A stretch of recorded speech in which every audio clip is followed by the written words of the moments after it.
कर्नाटक का चुनाव आपको याद होगा और कर्नाटक के चुनाव में किस तरह से बीजेपी के नेताओं ने रिटायरमेंट का संन्यास का ऐलान किया था।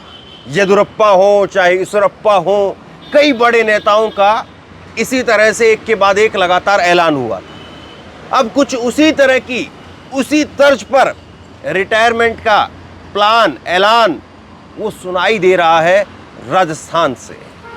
राजस्थान की बीजेपी की सबसे बड़ी नेता पूर्व मुख्यमंत्री वसुंधरा राजे रैली में थी, मंच से लोगों को संबोधित कर रही थी, सामने उनके लोग बैठे हुए थे और वसुंधरा राजे कहती हुई नजर आई कि अब तो मैं रिटायरमेंट ले लूं तो ठीक लगता है।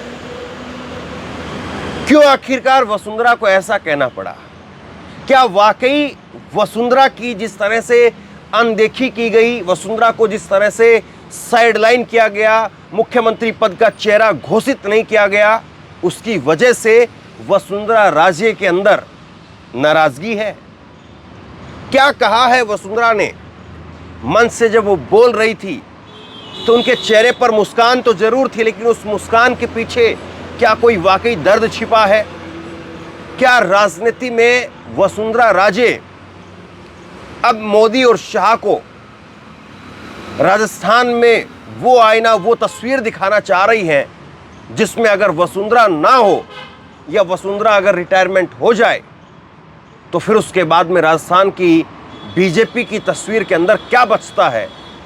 वो वसुंधरा मोदी और शाह को एहसास कराना चाहती है या कहीं पर कोई वसुंधरा राजे और शीर्ष नेतृत्व के बीच में, यानी मोदी, शाह और वसुंधरा राजे के बीच में किसी चीज़ को लेकर के बात अभी अटकी हुई है और उस अटकी हुई बात पर मोहर लगवाने के लिए वसुंधरा राजे ने ये सब कुछ कहा है?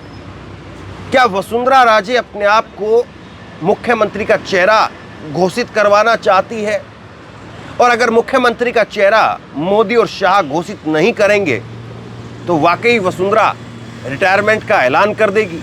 और अगर वसुंधरा ने रिटायरमेंट का ऐलान किया तो फिर बीजेपी के पास में राजस्थान में चुनाव लड़ने और लड़ाने के लिए कितने चेहरे हैं और जो चेहरे हैं उनका कितना असर है? राजस्थान में जो वीवीआईपी सीट है उनके ऊपर भी किस तरह की बगावत या नाराजगी देखने को मिल रही है, वो आप लगातार देख रहे हो। लेकिन ये जो खबरें निकल कर के सामने आई, इन खबरों ने राजस्थान की राजनीति को झकझोर दिया। ये झालरापाटन के अंदर वहाँ से बीजेपी के सांसद वसुंधरा राजे के बेटे दुष्यंत सिंह वो मौजूद थे और पहले दुष्यंत सिंह ने भाषण दिया और उसके बाद में वसुंधरा ने उसका जवाब दिया।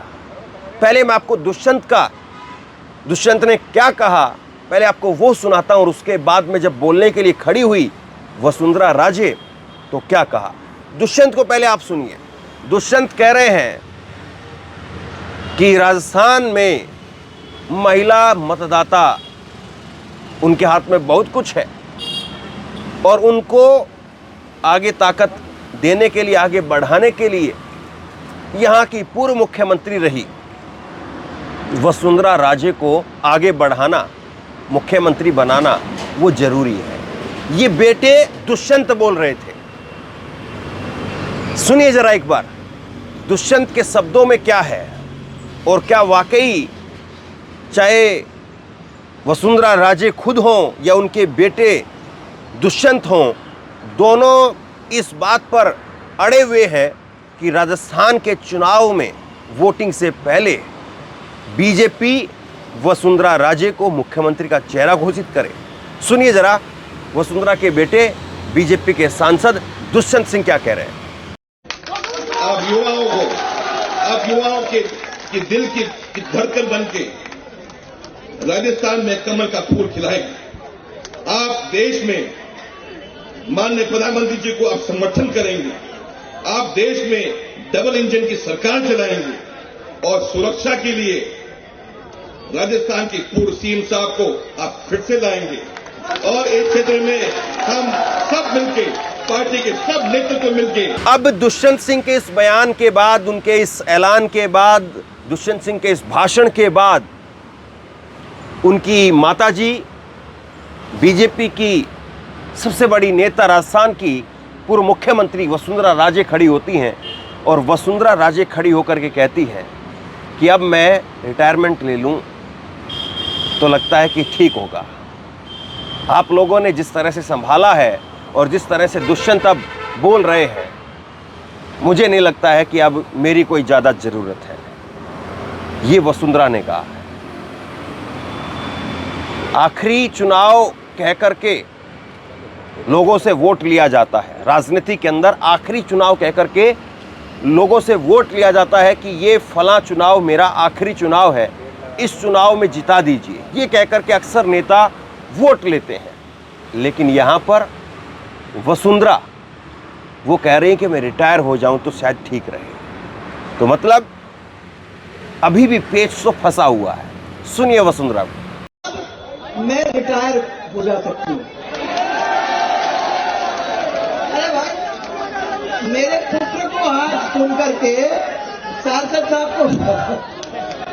सांसद साहब को सुन करके मुझे लगा कि हाँ ठीक है, आप लोगों ने अच्छी तरीके से उनको सिखा के, कुछ प्यार से, कुछ आंख दिखा के आपने उसको ऐसे रास्ते पे लगा दिया है कि मेरे को इसके पीछे अब पड़ने की जरूरत ही नहीं होगी। वो आप लोगों ने ही कर दिया है। जो काम इस टीम ने किया है मिलकर, और जिस काम के लिए आप लोगों ने सबको प्रोत्साहन देने का काम किया है, ये सब एमएलए आपके सामने बैठे हुए हैं। मुझे तो विश्वास है कि आज उनके ऊपर मेरे को निगाह रखने की कोई जरूरत नहीं है। वो ऐसे लोग हैं जो सब लोग। अब इन दोनों बयानों को अगर आप सुन करके कोई तस्वीर अपने जहन में बना पा रहे हैं तो बताइए क्या तस्वीर उभर रही है। क्या ये दोनों बयान वसुंधरा राजे के और उनके बेटे के, क्या ये नहीं बता रहे हैं कि दोनों के दोनों बयानों का मतलब सीधे तौर पर यही है कि मुख्यमंत्री का चेहरा घोषित किया जाए, और अगर मुख्यमंत्री का चेहरा घोषित नहीं तो हो सकता है कि फिर वसुंधरा राजे का परिवार अपने आप तक अपनी राजनीतिक वो सिमट करके रह जाए और उसके बाद में बीजेपी की नैया मझधार के अंदर छोड़ दी जाए। क्योंकि दोनों बयानों के अंदर मुख्यमंत्री का जिक्र है। वसुंधरा ने मुख्यमंत्री का जिक्र नहीं किया, लेकिन राजनीति में जो बात दाएं हाथ की तरफ होती है वो बाएं हाथ की तरफ नहीं दिखती है। राइट हैंड कुछ और कह रहा होता है तो लेफ्ट हैंड से कुछ और इशारा होता है। एक तरफ वो रिटायरमेंट की बात भी कह रही हैं तो दूसरी तरफ उनके बयान के मायने ये भी है कि मुख्यमंत्री का चेहरा घोषित किया जाए। क्योंकि अब से कुछ समय पहले जब वसुंधरा को लेकर के खबरें आती थी तो पार्टी आला कमान मोदी और अमित शाह वो चाहते थे कि वसुंधरा राजस्थान छोड़ करके दिल्ली आ जाए, दिल्ली आकर के दिल्ली की केंद्र की राजनीति करे और राजस्थान में हम नया नेतृत्व स्थापित करें। लेकिन वसुंधरा कभी इस बात के लिए तैयार नहीं हुई और वसुंधरा ने आखिरकार कह दिया था, दो टूक कह दिया था कि मैं राजस्थान छोड़ने वाली नहीं। और वसुंधरा के इस बयान के मायने ये है कि वो राजस्थान की राजनीति की धुरी बने रहना चाहती है, राजस्थान की राजनीति छोड़ करके दिल्ली की राजनीति करना नहीं चाहती हैं। और अगर अब दिल्ली की राजनीति वो नहीं करना चाहती हैं तो फिर बाद में तो क्या ही करेंगी, क्योंकि अब तो दिल्ली के अंदर सरकार भी है। लेकिन वसुंधरा का दिल्ली ना आने का कारण एक ये भी है कि वसुंधरा मोदी और शाह के तले, मोदी और शाह के झंडे के नीचे वसुंधरा काम नहीं करना चाहती है।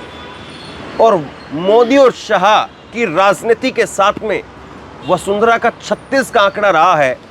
इस बात को राजनीति की पकड़ रखने वाला हर व्यक्ति जानता है कि वसुंधरा राजे की राजनीति, मोदी की राजनीति और अमित शाह की राजनीति किस तरह की रही है। और हाल की अगर आप खबरों पर देखेंगे तो जो खबरें हमने आपको लगातार दिखाई हैं, वसुंधरा को किस तरह से दरकिनार किया गया। चाहे अमित शाह राजस्थान में आते हैं तो अपने हवाई जहाज से उतर करके जब नेताओं का अभिनंदन वो स्वीकार करते हैं तो वसुंधरा को वहां पर तवज्जो नहीं देते हैं। वसुंधरा का छोटा सा गुलाब का फूल तो लेते हैं, लेकिन एक पल भर करके ठहर करके उनसे आंखें मिलाने के लिए तैयार नहीं होते हैं। और इसी तरह से जब नरेंद्र मोदी मंच पर मौजूद होते हैं, वसुंधरा भी मंच पर मौजूद होती है, तो नरेंद्र मोदी वसुंधरा की सरकार की समय का जिक्र नहीं करते हैं, उनकी स्कीमों का जिक्र नहीं करते हैं। नरेंद्र मोदी जी भी वसुंधरा राजे से आंखें चुराते हुए नजर आते हैं। और नौबत तो यहां तक पहुंची कि एक बार नरेंद्र मोदी मंच पर थे, वसुंधरा राजे भी उसी मंच पर थी और वसुंधरा राजे का भाषण तक नहीं हुआ। इन सारी कड़ियों को अगर आप जोड़ करके देखेंगे तो फिर समझ में आएगा कि वसुंधरा के रिटायरमेंट के पीछे प्लान क्या है। क्योंकि बीजेपी किसी भी हालत में उनके बेटे को राजस्थान की राजनीति के अंदर कोई बड़ा पद या बड़ा कद वो नहीं देने वाली है, इस बात को तो सब जानते हैं। जब तक वसुंधरा है तब तक वसुंधरा है। दुष्यंत को अपनी जगह बनाने के लिए वसुंधरा के बाद अभी भी काफ़ी वक्त लगेगा। और ऐसा नहीं है कि आज वसुंधरा रिटायरमेंट का ऐलान कर दे और उसके बाद में दुष्यंत के लिए सीधी कुर्सी वहाँ पर लगा दी जाए, ये भी मुमकिन दिखाई नहीं देता है। तो फिर क्या वाकई वसुंधरा अपनी आखिरी पारी बतौर मुख्यमंत्री या बतौर मुख्यमंत्री उम्मीदवार वो ख़त्म करना चाहती हैं? वसुंधरा को भी पता है अब की बार अगर मुख्यमंत्री बनी तो हो सकता है कि अगली बार में 2028 के विधानसभा चुनाव में कुछ वसुंधरा का कद जो है वो बचा रह जाए। वरना अगर अब की बार भी मुख्यमंत्री नहीं बन पाई, उम्मीदवार नहीं बन पाई, तो फिर उनकी राजनीति का राजस्थान के अंदर कम से कम जब तक मोदी और शाह की जोड़ी वो बीजेपी के शीर्ष नेतृत्व पर बनी रहेगी, तब तक तो आप दी एंड मान करके चलिए। बहरहाल वसुंधरा का ये जो कुछ कहना, रिटायरमेंट की बातों का बताना, ये अपने आप में बहुत कुछ समेटे हुए है। बिटवीन द लाइन अगर आप पढ़ेंगे तो बहुत कुछ जो है वो आपको समझ में आएगा। अब हम पहुंच चुके हैं मध्य प्रदेश की राजधानी भोपाल में, और भोपाल में मेरे पीछे का नज़ारा कहाँ का है ये भोपाल के दर्शक हमें बताएं। हम कहाँ पर बैठ करके इस वीडियो को शूट कर रहे हैं, बहुत ख़ास जगह है ये, मैं आपको हिंट दे देता हूँ। भोपाल की पहचान, बड़ी पहचान एक जगह है और वहीं से बैठ करके वीडियो हम लोग रिकॉर्ड करके आप तक पहुंचा रहे हैं। कहाँ पर, कौन सी जगह पर हैं हम लोग, वो भोपाल के लोग बताएं। और अब भोपाल की खबरें, क्योंकि राजधानी है मध्य प्रदेश की राजधानी भोपाल, और यहीं से पूरे मध्य प्रदेश की जो है वो राजनीति चलती है। अब भोपाल के अलग अलग इलाकों में जाएंगे, वहाँ पर क्या कुछ माहौल है, लोग क्या सुन रहे हैं, क्या सोच रहे हैं, यहाँ पर राजनीतिक जोड़ तोड़ किस तरीके से हो रहा है, बगावत में कौन किसको जो है पटकनी दे रहा है, क्या बीजेपी के अंदर ज़्यादा बगावत है या कांग्रेस में भी यहाँ पर बगावत के कुछ स्वर हैं। 2 मुस्लिम टिकट कांग्रेस ने जो दी हैं वो भी भोपाल से ही है, लेकिन कुछ मुस्लिम नेता कांग्रेस के वो भी बगावत कर रहे हैं। इन सारी चीज़ों का मध्य प्रदेश की राजनीति पर क्या कुछ असर पड़ेगा वो भी देखने वाली बात रहेगी। तो बहरहाल नोटिफिकेशन ऑन कर लीजिए, घंटी दबा लीजिए, ताकि भोपाल की जो भी खबरें अभी हम आप तक पहुंचाएं वो आपसे छूटे नहीं और कोई भी अपडेट जो है वो आपसे मिस नहीं हो। और अगर आप वीडियो की नोटिफिकेशन अगर आप तक नहीं भी पहुंची है तो 1 घंटे में 2 घंटे में आप आकर के चैनल को एक बार रिफ्रेश करके ज़रूर देखिए, आपको खबर ज़रूर मिलेगी। और कुछ साथी जो है वो कई बार कहते हैं कि आवाज़ नहीं आ रही है। वीडियो जैसे ही अपलोड होती है, तुरंत अपलोड होते ही बहुत सारे हमारे ऐसे खास दर्शक हैं जो वीडियो के अपलोड होते ही तुरंत आकर के देखते हैं, लेकिन वही दर्शक जो है वो कई बार शिकायत करते हैं कि आवाज़ नहीं आ रही है। वीडियो ऑन किया, ऑन करने के बाद में आवाज़ नहीं मिलती है, तो वो यूट्यूब का अपना जो है ग्लिच होता है। उसके लिए आपको कुछ नहीं करना है, एक बार आप वीडियो को बंद कर दीजिए और बंद करके कट करके दोबारा से वीडियो को ऑन कर लीजिए, तो आपको आवाज़ जो है वो आनी शुरू हो जाएगी। बाकी कोई वीडियो ऐसी नहीं होती है जिसमें आवाज़ ना हो। हम लोग प्रॉपर तरीके से, हमारी एडिटिंग की जो टीम है वो चेक करके ही आपको वीडियो पहुंचाती है। तो बहरहाल शेयर कीजिए, चैनल को सब्सक्राइब कर लीजिए, फेसबुक पर भी फॉलो करिए, लाइक करिए, ताकि कोई भी वीडियो जो यहाँ से हम लोग अपलोड करें उसकी नोटिफिकेशन सीधे सबसे पहले आपको मिल सके। बहुत बहुत धन्यवाद।